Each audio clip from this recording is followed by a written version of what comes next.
Hello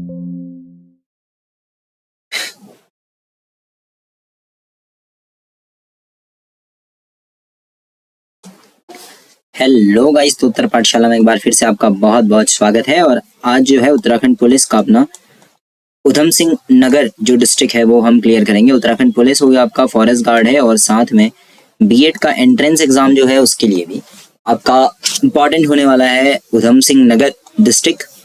और आज का लेक्चर जो है उत्तराखंड सामान्य ज्ञान का लेक्चर होने वाला है, ठीक है। तो चलिए आज उधम सिंह नगर के बारे में बात करते हैं, और इसके साथ ही आपका जो डिस्ट्रिक्ट वाला पोर्शन है वो लगभग हम कवर कर चुके होंगे। और उत्तराखंड के महत्वपूर्ण जिलों के भीतर उपस्थित जितने भी आपके महत्वपूर्ण स्थल हैं लगभग वो सारे के सारे क्या हो जाएंगे, हमारे कवर हो जाएंगे आपके सेशन के बाद, ठीक है। तो आज के सेशन के बाद हम ये कह सकते हैं कि अपने 13 जिले जो हैं गढ़वाल कुमाऊं के मिला करके वो सब कुछ लगभग अपना तैयार हो चुका है। अब चाहे तो पिछले सारे लेक्चर्स चेक कर सकते हैं, लगभग अपने 20 लेक्चर इस सेशन के हो चुके हैं उत्तराखंड पुलिस के। इसके बाद हम लोग कुछ इंपॉर्टेंट टॉपिक उठाएंगे उत्तराखंड के रिलेटेड, और एग्जाम से पहले तक अपना लगभग हम लोग कवर कर चुके होंगे पूरा का पूरा सिलेबस, ठीक है। तो चलिए शुरू करते हैं आज का अपना सेशन उधम सिंह नगर जी के बारे में, ठीक है। अच्छा, उधम सिंह नगर, अगर हम उधम सिंह नगर की बात करेंगे तो ये नाम आपको सुना सुना सा लगेगा, उधम सिंह, ठीक है। और रिसेंटली एक मूवी भी आपने देखी होगी, ठीक है। तो इन दोनों को रिलेट कर लीजिएगा और चेक कीजिएगा कि ये क्या है मूवी, किससे रिलेटेड है, क्यों है, कैसे है। थोड़ा बहुत अगर आप देख लेंगे तो आपका काम जो है वो बन जाएगा यहाँ से, ठीक है। बाकी आपने अगर उधम सिंह नगर का मैप देखा हो, उधम सिंह नगर का मैप इस तरीके से हो जाएगा, यूएस नगर का मैप नीचे, ठीक है, इंडिया के बाद। तो यहाँ पे आपने जब मैप देखा होगा यूएस नगर से रिलेटेड, तब आपको ध्यान होगा कि हम लोग किस तरीके से इस मैप को ड्रॉ करते हैं, ठीक है। तो आपको यहाँ नैनीताल भी देखने के लिए मिल जाएगा, इस तरफ आपको लास्ट से चंपावत देखने के लिए मिलेगा, और यहाँ आपका लगेगा नेपाल। इसका मतलब ये हुआ कि ईस्टर्न साइड में पूर्व की तरफ उधम सिंह नगर का जो बॉर्डर है वो किससे लगता है, नेपाल से लगता है, ठीक है। फिर नीचे की तरफ आप देखेंगे तो आपका उत्तर प्रदेश वाला जो रीजन है वो आ जाएगा, ठीक है। ऊपर आ जाएगा आपका नैनीताल और चंपावत, फिर यहाँ पूरा जो है वो आपका यूपी देखने के लिए मिलता है, ठीक है। तो इस तरीके से आप मैप को देख सकते हैं यूएस नगर के। अगर यूएस नगर की पर्टिकुलरली बात की जाए, उधम सिंह नगर की, तो अपने आप में उत्तराखंड के अंदर एक प्रगतिशील जिला माना जाता है। प्रगतिशील जिला माना जाता है, यहाँ जो कृषि है, एग्रीकल्चर जो है वो बहुत ज्यादा अच्छे लेवल पे की जाती है, और एक तरीके से आप कह सकते हैं विकसित कृषि जो है उत्तराखंड के अंदर वो आपको यहाँ देखने के लिए मिलती है उधम सिंह नगर के अंदर, ठीक है ना। और इसकी बात करेंगे तो ये आपका उधम सिंह नगर सबसे नीचे की तरफ यानी कि दक्षिण दिशा में पड़ता है, तो एक तरीके से ये दक्षिणतम इलाका जो है वो भी हो गया। कुमाऊं का सबसे दक्षिणी जिला भी इसको कह सकते हैं हम, ठीक है ना। तो इस तरीके से हम इसको कह सकते हैं। और उसके अलावा क्योंकि ये इस तरीके से आपको रेक्टेंगल या आयत के शेप में दिख रहा होगा, तो हम लोग ये देखते हैं कि अगर हम कुछ पूर्व से पश्चिम की तरफ चलेंगे तो ऐसे कितना लंबा होगा ये, लगभग ये आपका 170 किलोमीटर की डिस्टेंस रखता है अपनी पूर्व से पश्चिम की तरफ। तो ये क्वेश्चन आपसे पूछा जा सकता है, ठीक है।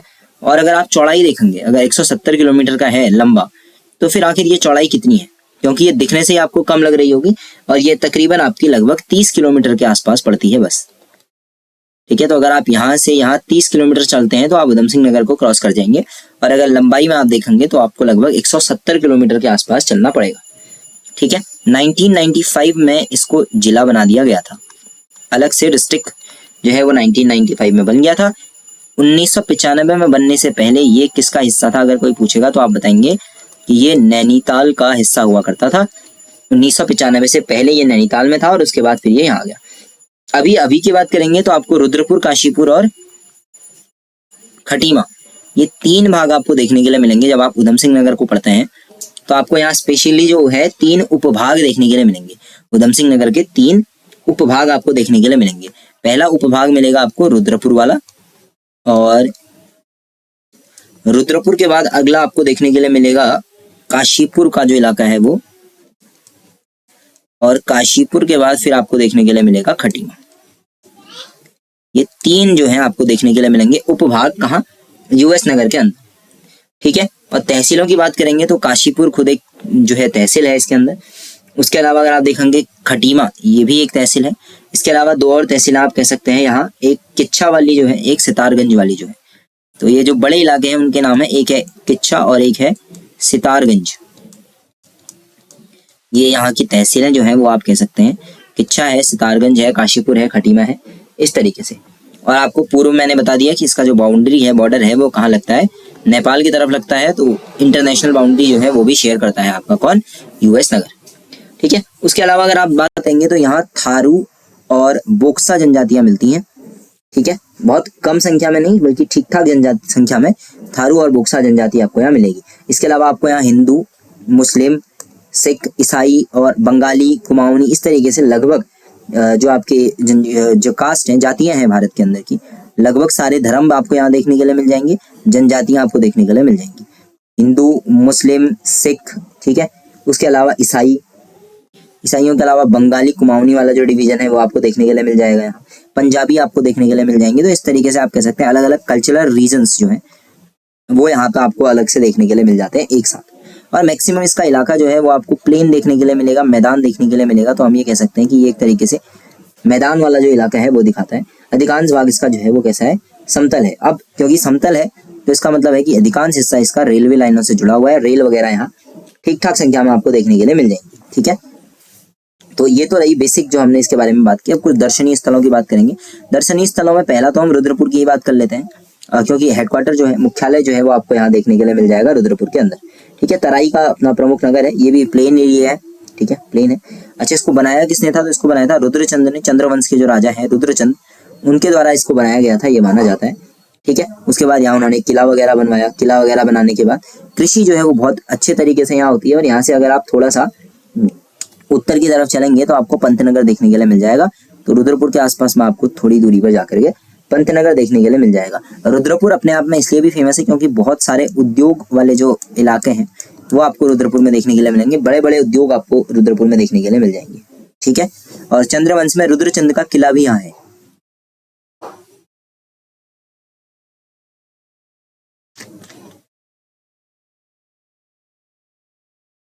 ठीक है, तो रुद्रचंद का किला जो है वो भी आपको यहाँ देखने के लिए मिल जाएगा। फिर बात करते हैं नानकमत्ता साहिब की। तो नानकमत्ता साहिब का नाम आपने सुना होगा ऑब्वियसली। ठीक है, नानकमत्ता करके, तो ये बहुत ज्यादा फेमस है नानकमत्ता साहिब। ठीक है, तो खटीमा पानीपत राष्ट्रीय राजमार्ग जो है, नेशनल हाईवे, वहां पे आपको देखने के लिए मिलेगा ये। ठीक है, तो एक तरीके से नानकमत्ता साहिब ये आपका सिख धर्म से संबंधित हो गया और सिख धर्म में बहुत ही पवित्र स्थल जो है इसको माना जाता है। ठीक है, पहले इसका नाम था बख्शी। ठीक है, पहले नाम था इसका बख्शी और अभी इसका नाम है नानकमत्ता साहिब। इसके पास में आपको नानक सागर बांध देखने के लिए मिल जाएगा। ठीक है, तो नानक सागर बांध या नानक सागर जो है वो आपको देखने के लिए मिलेगा यहाँ। ठीक है, नाम से आप समझ पा रहे होंगे कि ये गुरु नानक देव जी से संबंधित है एक तरीके से। अब गुरु नानक देव जी से संबंधित है तो गुरु नानक देव जी जो है वो प्रथम गुरु रहे, तो उनसे संबंधित हो गया आपका नानक सागर। ठीक है, अब प्रथम गुरु रहे तो ये यहाँ जो नानक देव जी हैं वो अपने 2 शिष्यों के साथ यहाँ आए थे। ठीक है, इस स्थान पर आए हुए थे।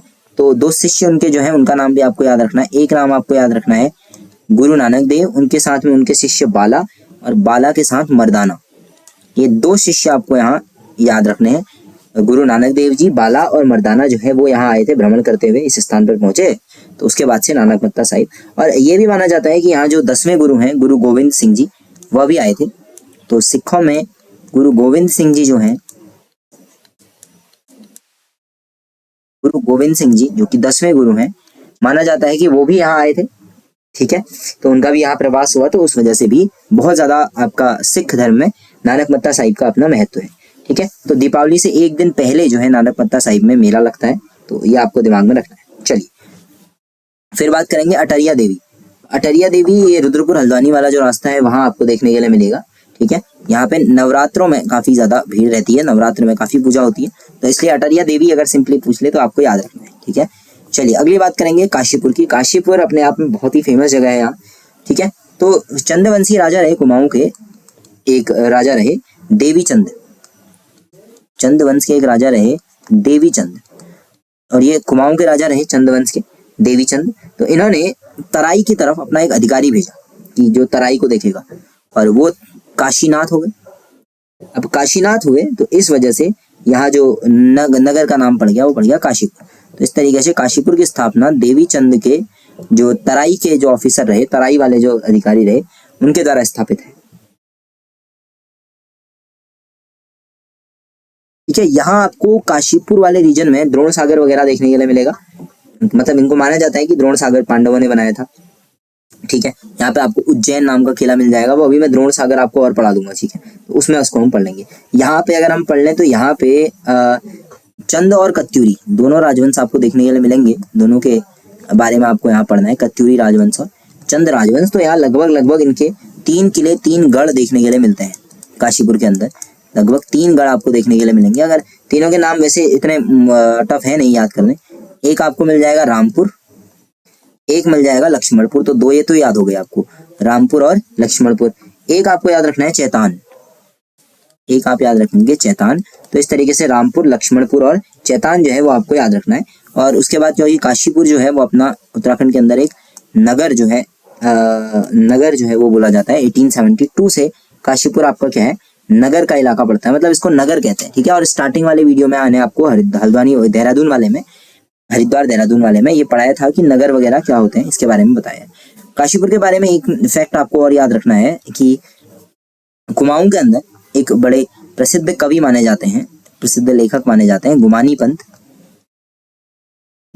पंत, ठीक है। तो गुमानी पंत की जन्मस्थली भी माना जाता है काशीपुर को, ठीक है, तो ये आपको याद रखना है। उसके अलावा चीन का जो यात्री है वेनसोंग का नाम आपने सुना होगा।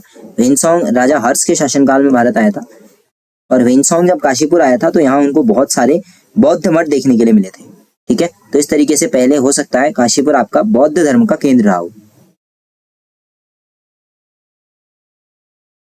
अब देखिए, बौद्ध धर्म के अलावा उस समय जब वेनसोंग यहाँ थे तो कहीं ना कहीं वेनसोंग ने यहाँ का कुछ नाम देखा होगा। क्या उस समय भी काशीपुर कहते थे? तो ऐसा तो नहीं है।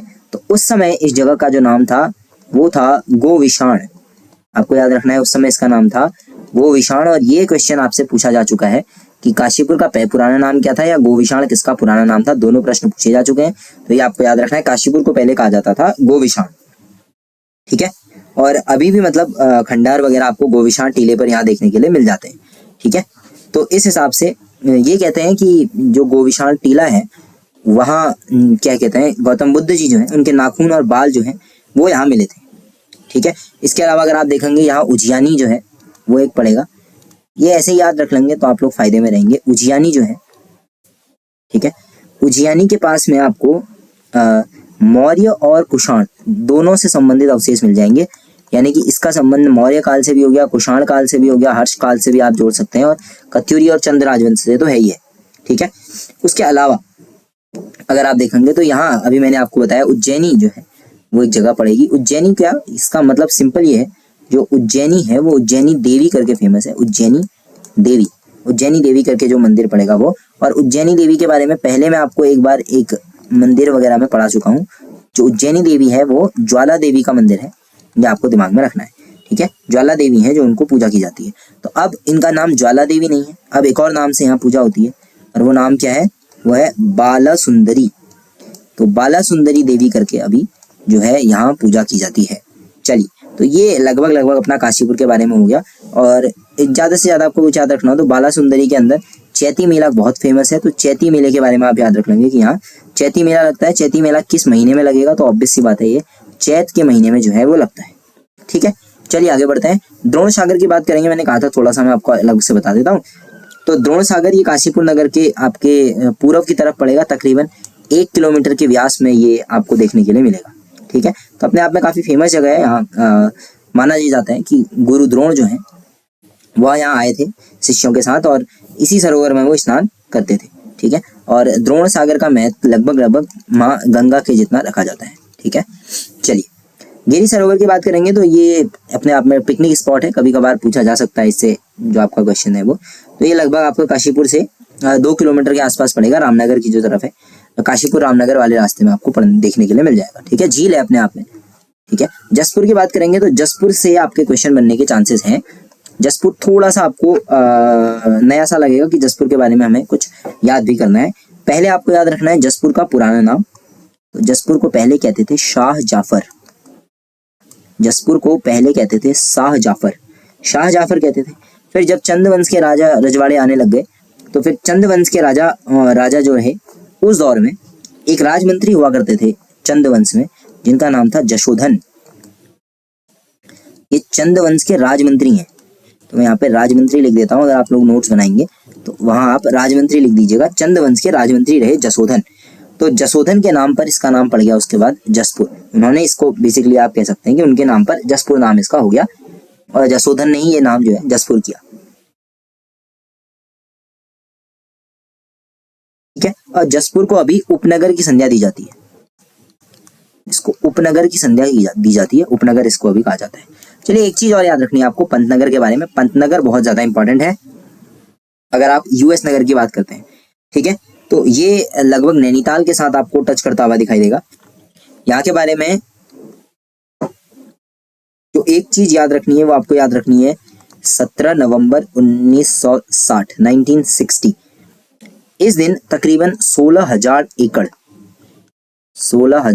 एकड़ के आसपास का इलाका जो है वो कृषि विश्वविद्यालय के लिए जो है वो दे दिया गया था। और उस समय पे जो अपने प्रधानमंत्री जी रहे वो यहाँ आए, तो उस समय पे कौन थे? जवाहरलाल नेहरू जी जो है। पंडित जवाहरलाल नेहरू जी द्वारा कृषि विश्वविद्यालय जो है उसकी यहाँ पे स्थापना की गई थी। और ये जो कृषि विश्वविद्यालय की स्थापना है इसके बारे में याद रखना कि ये देश का पहला कृषि विश्वविद्यालय है।